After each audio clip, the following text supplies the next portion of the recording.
안녕하세요. 오랜만에 부부토크입니다. 진짜 오랜만이네. 애들 재워놓고 하는데 오늘은 낮잠 시간에 특별히 주말이니까. 좀 속상하게 있어요. 지금 거의 꽉 TV를 틀어놓고 나를 안 치고서 속상함을 토로하네. 속 토크, 속풀이 토크. 다니가 태어난 지 지금 100일이 넘었어. 겨우 100일이 지났거든요. 다 키웠네. 근데 다니를 보지를 않아요. 누가 해?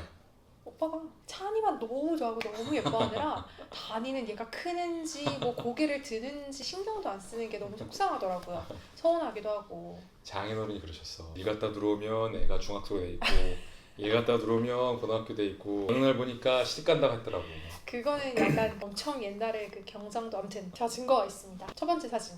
이 사진은 저 사진 아니에요. 우리 그 찬이랑 연날린 사진. 단이랑은 절대 안 찍어요. 사진도. 단이랑 나랑 찍어달라는 얘기도 안 해요. 모든 사진은 아빠와 찬이야. 단이가 있었는지 없었는지도 잘 기억이 안 나요. 그때 단이가 있었나? 한번 있어봐. 없었지. 놓고 가자고 해가지고 놓고 갔고요. 두 번째 증거. 두 번째 증거. 야, 이거는 좀 증거라 하기 좀 그렇다. 단이도 같이 갔었거든요. 개나리 보고 비눗방울 해준다고. 음. 한 번도 단이를 안아본 적이 없어, 아빠가. 아니, 이 사진 누가 찍었습니까? 박 대표가 찍었잖아. 네, 제가 찍었죠. 그쵸. 애기 안고.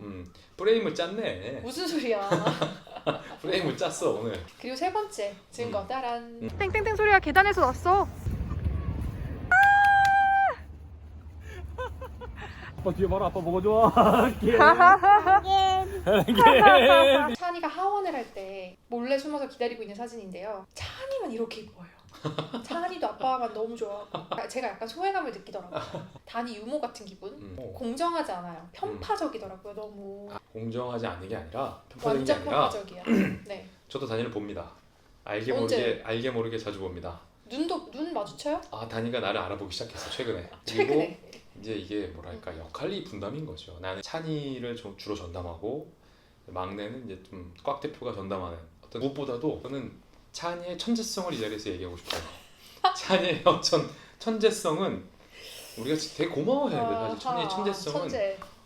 나를 희생해서라도 이 아이의 천재성 좀 더 키워주고 싶은 마음인 거죠. 천재라서 덜 공정해도 된다. 천재는 그래도 돼. 자꾸 저에 대해서 뭐 공정성, 편파성을 얘기하는데 누가 생각이 나? 사실은 요즘 시대의 화두가 네. 이 공정과 편파적이지 않은 무엇일까? 공영성에 대해서 저는 생각해봤어요. 다 좀 각기 개념이 다른데 네. 그중에서 제일 중요한 건 전 공영성이라고 생각해요. 번째로 무엇보다 공영성은 일단 공적 자금이 들어간다.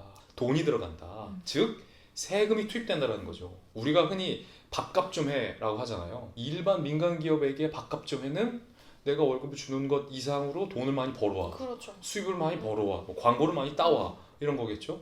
그런데 공영방송에서 있어서의 밥값 좀 해는 네.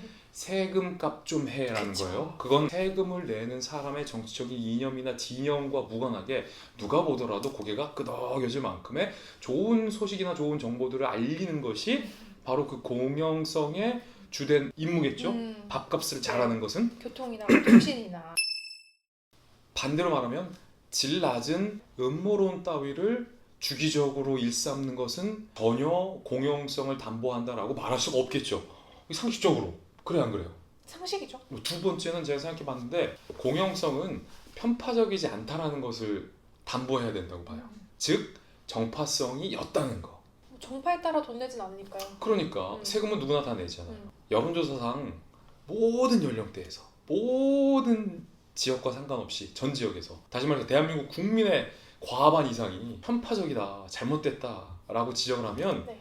그건 공영성을 상실했다라고 말하는 게 팩트인 거예요. 그런데 자꾸 뭐 편파적이지 않다, 공영성으로서 아무 문제 없다라고 우기는 건 국민들의 엄중한 민심과 지적을 무시하는 행위죠. 세 번째로 공영성이라는 건 진영이 바뀌었을 때도 한 점 부끄러움이 없어야 한다는 것을 의미한다고 저는 봅니다. 만약에 어떤 공적 사업이나 공공기업, 공영기업이 정권이 바뀔 때마다 진영이 바뀔 때마다 계속 휘청휘청 막 바뀌어요.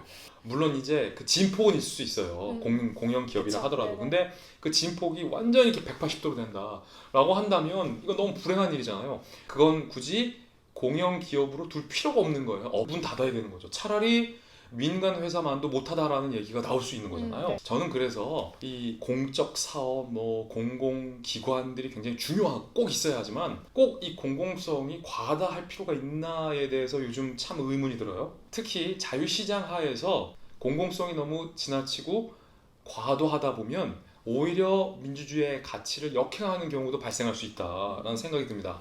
마찬가지로 공공성, 즉 공인이라는 개념. 저는 제가 유명해서가 그런 게 아니라 우리 꽉 대표도 저도 공인이라고 봅니다. 공공성을 띠는 사람들은 공인이라고 볼 수 있어요. 네네. 그래서 그렇구나.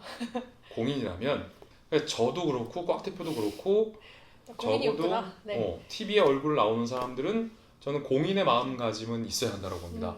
다른 사람들이 우리를 공인으로 인정하느냐 마느냐 문제가 아니라 우리가 우리 스스로를 좀 앞서 엄격하게, 말했던 네. 공인으로서의 어떤 가치들을 지향하면서 사는지는 굉장히 중요하다. 그렇죠.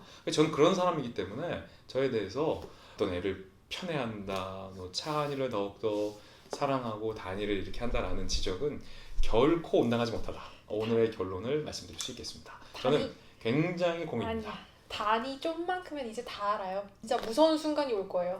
그때 되면 내가 과연 지금처럼 단이보다 찬이를 더 예뻐한다고 할 수 있을까?